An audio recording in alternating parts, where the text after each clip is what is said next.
Good morning, Year Sixers. Hopefully you've got a cup of tea in hand, ready to go. Right, so welcome to English today. What we're going to be doing today is we're going to be using the facts that we looked at yesterday about slavery on cotton plantations, the slave triangle, and how it impacted the mills in this country. We're going to be using those facts, and we're going to be also be linking them with colons and semicolons today. So our what is to use colons and semicolons in sentences in place of conjunctions, because we do know colons can be used just before a list in a sentence, but we're not interested in that today. It's just the way we're in place of a conjunction. That's what we're interested in. How are we going to be doing that? We're writing a short diary from a slave's point of view. I've put short diary because I'm happy with it just being like a paragraph or so long, just to prove that you know how colons and semicolons work.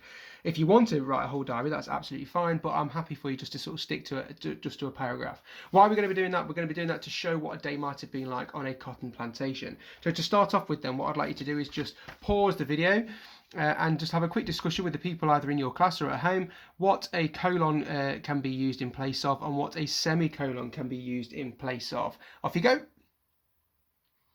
Okay, so hopefully that wasn't too taxing. We can remember what these were used in place of. So a colon, if I get rid of this star here, boom. A colon can replace a subordinating conjunction. So the because, as, whilst, when, since, and if durings, those words there, we can use a colon instead of. Now, I always sort of think back to the lessons that we had. Would I do it every time I use one of these words? No, I'd probably do it once or twice in a whole write. I wouldn't want to just keep doing it.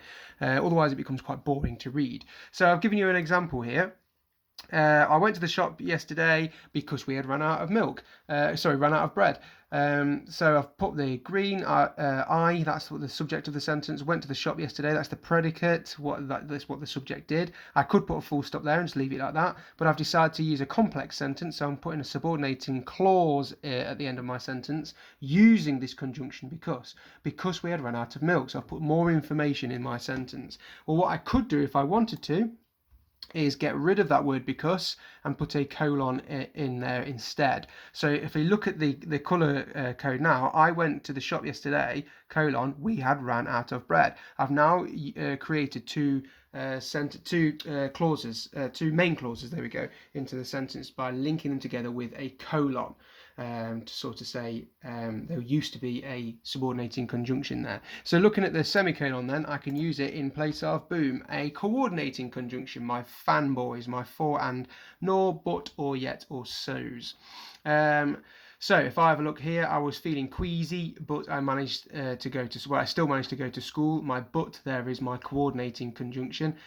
So I can get rid of my but if I wanted to, and then put in a semicolon. I was feeling queasy, semicolon, I still managed to go to school. And I've still then got my two main clauses there.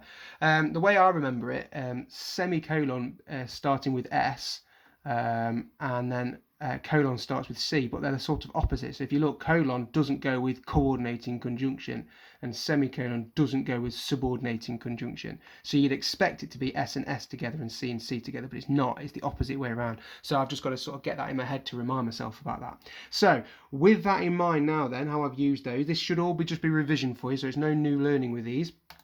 I want you to have a look at this sentence here. Is it a colon or semicolon that I need? The slaves had to work constantly or they would be severely punished. So have a look. Do I need a colon or semicolon? You've got 5 seconds.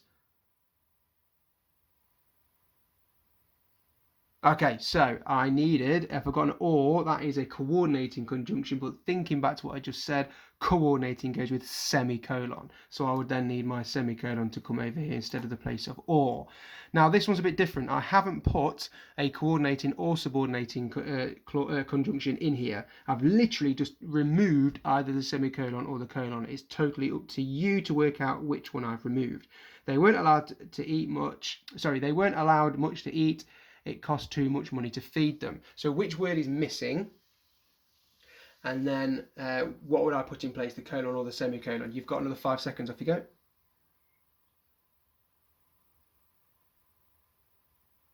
Okay, so this one's a bit different. I've got to then read the sentence. I know there's a word missing. They weren't allowed much to eat. It costs too much money to feed them. Well, it's going to be here because my it is my green again, isn't it? It's my sentence, my subject of my sentence, my second clause. So they weren't allowed much to eat. Something's missing, and it cost too much money. But it cost too much money. So it cost, or okay, so it's not necessarily a coordinating conjunction. So is it a subordinating? Because it costs too much money, as it costs too much. That makes more sense there, doesn't it? It's more like a subordinating. So subordinating goes with the opposite, the C. So it would be colon.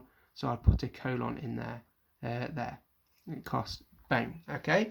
So a little bit of a practice there. What I want you to try and do now, I'm going to pause the video. I want you to prove your understanding with these quick SPAG questions for me, and we'll go over the answers together. So pause the video, off you go.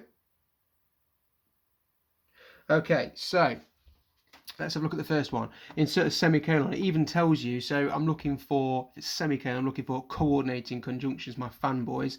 Frank would like to go to Cornwall next year. He might also visit France in the spring. So I'm straight away I'm looking around here because I've got my next subject of the next second clause here. He might also visit France in the spring. So it's going to be there. So if it's semicolon, it's going to be a coordinated conjunction, so it could be and, but. So Frank would like to go to Cornwall next year, and he might also visit France in the spring. But he might also visit France in the spring. So it'd be and, wouldn't it? So I'll put a semicolon in there. There we go. That's what they wanted. Semicolon would go there. Insert a colon in the correct place in the sentence below. There were two places that I have always wanted to visit, the Arctic and Antarctic.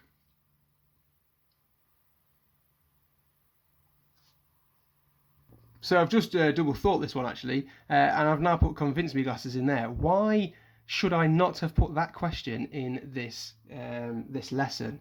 And try and convince me. Try and either message me on Dojo or Google Classroom to convince me why I should not have put that question in this lesson. Anyway, this next one at the bottom there, insert a semicolon in the correct place of the sentence below. Come and see me tomorrow. I will not have time to see you today. So straight away I can see that my second clause starts with the I. Come and see me tomorrow. I will not have time to see you today. So then I would then put my semicolon. Bang. There we are. We're over there. There. Okay, so you should have put your semicolon in place there. So bad luck for me by putting that in there, but well done for you guys for getting these two right. And maybe you even screamed at your teachers, why has Mr. Barker put that question in there? Because of blah, blah, blah. And maybe you should try and convince them as well. Anyway, so let's move on. So your task for today then is to write a short paragraph for a found diary. What I mean by that is almost like we found it today. Okay, so it was from 200 years ago and we found it today. A bit like found footage, if you've ever heard of found footage. From a slave working on a cotton plantation. It must include either a colon or semicolon or even both, but not all the time. Okay, so linking back to what I said before, if you did it all the time, it loses its impact and it becomes very boring after a while. So it's once or twice will be fine. So I've put Dear Diary, another day here and another day apart from my wife. Now, straight away, I could put there a semicolon.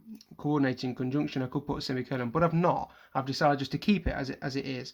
And then I'm going to use a semicolon in my next sentence. At times, I cry as I have trouble remembering her smile. This makes me feel guilty, and this makes me feel guilty. See, so semicolon in there. Old Bobby was beaten terribly today. I just chosen a name, a very easy name. Old Bobby was beaten terribly today. Colon, because it would be because he stopped for 2 seconds to stretch out his back. Now, but the overseer saw him. Now, I've not put a semicolon in there because I've put a colon there as well. So you don't want to use two in the same sentence. Now, this was obviously what we learned yesterday. This is obviously something really bad that happened. Is if they stopped for work, they would just get whipped straight away by the overseer. He said, I'll make your back hurt so much you'll forget about the aching. So terrible, terrible way of treating somebody as well there. And then my thoughts there, this is hell, infinite pain and suffering. And that's all we're asking for, really. I could carry on if I really want to, go for it and create this lovely diary. Maybe I want to tea stain my piece of paper to make it look like I found it in the floor. Maybe you want to dig it into the garden and then sort of recover it again so it looks like it's been in the ground as well. It's totally up to you what you want to do with this diary, but all I'm asking for is something like this, 4 or 5 sentences, just to prove that you know how to use a colon, semicolon, or even both if you want to push yourself. But remember, don't go overboard with it. Okay, good luck with it, and I'm looking forward to seeing your work posted online. See you tomorrow.